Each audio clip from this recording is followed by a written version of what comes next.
Welcome to Smoke Signals, everyone. I'm Matt Montgomery, along with head football coach Jason Holman. Jacksonville in district play in the third week.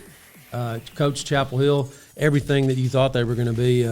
Game just kind of got away from you a little bit there on those big plays. They had a lot of team speed. Yeah, way too many big plays allowed. Had a bad night in the secondary. Had some injuries along the way that certainly didn't help that situation. But I was very proud of our offense. We stayed in the game for a while there, battling with them, moving the ball. Was able to move it pretty much successfully throughout the whole first half and score, and kind of matched tit for tat, and then eventually they just ran away with it. Yeah, in the second half, you didn't have Ryan Walker or Devin McCune on offense, and you had your 21 points at the half, and that really showed in the second half. And, when you don't have two of your offensive people out there like that, it's, maybe you would have been able to stay with them a little bit offensively. Well, it certainly changed the game plan, kind of took us out of our Big H package, running the football some, and made us one-dimensional, and that didn't work in our favor. Let's take a look at some of the highlights. Jacksonville and Chapel Hill. Of course, here's Devin being Devin, 69. Yeah, of course, this is some of what we lacked in the second half when he wasn't available. Not that he's the only playmaker we have, but certainly he's capable of doing this. Speaking of Ryan Walker, here he's coming up here in the Beast package, and since Jaden went out, Ryan's done a nice job here. Really has, and Ryan was also serving as our additional tailback, so that hampered us too when he went out of the game. There's Trent with a pass breakup in the secondary. And yeah, very few of these. We needed more of these, certainly. They managed to get behind us quite a bit, and we've got to get that fixed. Here's Jermaine with a physical run after the catch. Yeah, it's a good hard run out of Jermaine, breaking some tackles right there and turning the hitch into 17 yards. Here's Coda with his second consecutive week with a touchdown. Yeah, good job by him going up and getting the football, getting inside leverage on the corner, and a good throw by Ryan. And here's the young sophomore, Zeke Whitaker, breaking it up and getting rid of the touchdown here. Causing a fumble that went through the end zone and caused a touchback and gave us the ball. So that was good. Good play by Zeke there. And here's Jewelen for 20. Had over 100 yards, did Jewelen. Yeah, a good night running the football with Jewelen. He's getting better and better every week, and very proud of him and how he's improved throughout the season. Of course, total yardage, Coach, you still had 320 yards, and you just couldn't get into the end zone enough in the second half, and that's when Chapel Hill kind of took control of it. But, you as we've talked about, you control your own destiny still. With 3 games left, and, of course, you got Palestine this week, Lindale coming in the next week, and you finish with Henderson. But these last 2 games, I think you and the staff, y'all knew those were going to be tough games. Yeah, no question. I mean, you got a team in Chapel Hill that played in the semifinals last year. We knew what they were all about. And, of course, Kilgore was beaten by Chapel Hill, I believe, in the round prior to that last year. So both those teams we knew. Of course, Lindale's good in their own right. Big game for us on Friday night. We've got to come out and play against Palestine, and we've got to get that win under our belt so we can work to secure that 4th playoff spot. Yeah, it's the 84th meeting between Jacksonville and Palestine, Coach. The Highway 79 rivalry, as they call it. And, of course, you played in a lot of these big games against Palestine back in your day. And Palestine is a team that they're 0-2 in district. So they're in that situation where this is a must-win for them as well to stay in it. So talk about what does Palestine do offensively? How do they move the ball? Well, a little different team than what we faced previously. They're a ground and pound type running attack. They run a wing T system. They'll throw the ball, but they're about 75% run. They'll throw it when they need to. We've got to be able to match their physicality. We've got to be able to understand what's going on and how quick things happen in front of us. A lot of misdirection that they do that we're going to have to make sure we're locked in on our keys so we know exactly where to fit in the run game. And then offensively, we need to continue to improve and moving the football. We feel like we've got an opportunity to do that this week.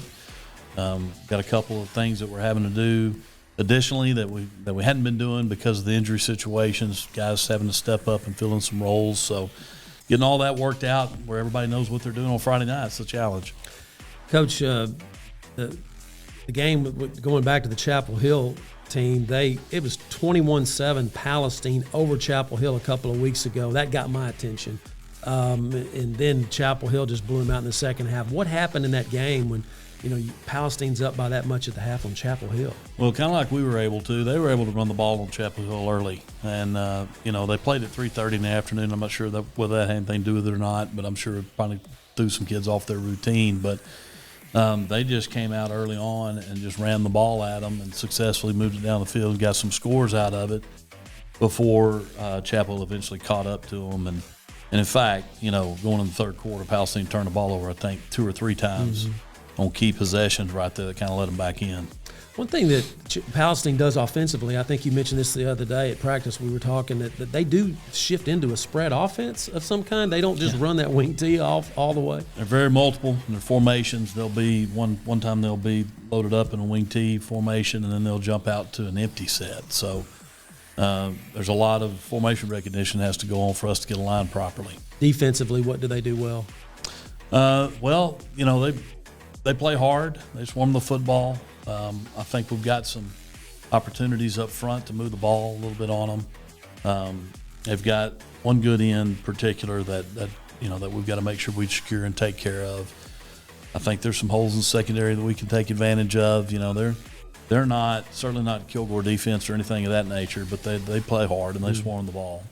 Coach, offensively, you've been able to run the ball, and that's kind of been the difference in a lot of these ball games, especially since we go back to the Crandall game and you started running the ball. Jawalen had over 100 yards this last week, and you're just starting to kind of feel like that this offense is more balanced. It's just not having to throw down to your playmakers all the time. Yeah.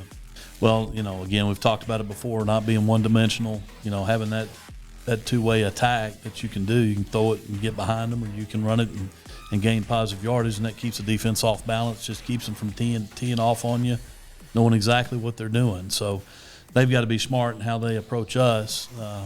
They can't just pin their ears back and rush up the field the entire night. This is that point of year, Coach, you've been in this business a long time, where coaches are all fighting the same thing: injuries, the little nicks and knacks and stuff. And you can plan and plan and plan, and then you lose one player, and it just changes the way you plan.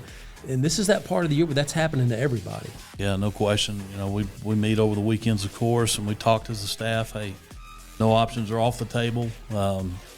Let's do what we got to do. If we got to take a starting defensive player and work him in an offensive position, no holds barred. Think outside the box and let's get it done, because this is an important ball game. Last thing, Coach, players' attitudes, where they are right now. I'm sure that you guys have made it very plain to them that talked about you control your own destiny.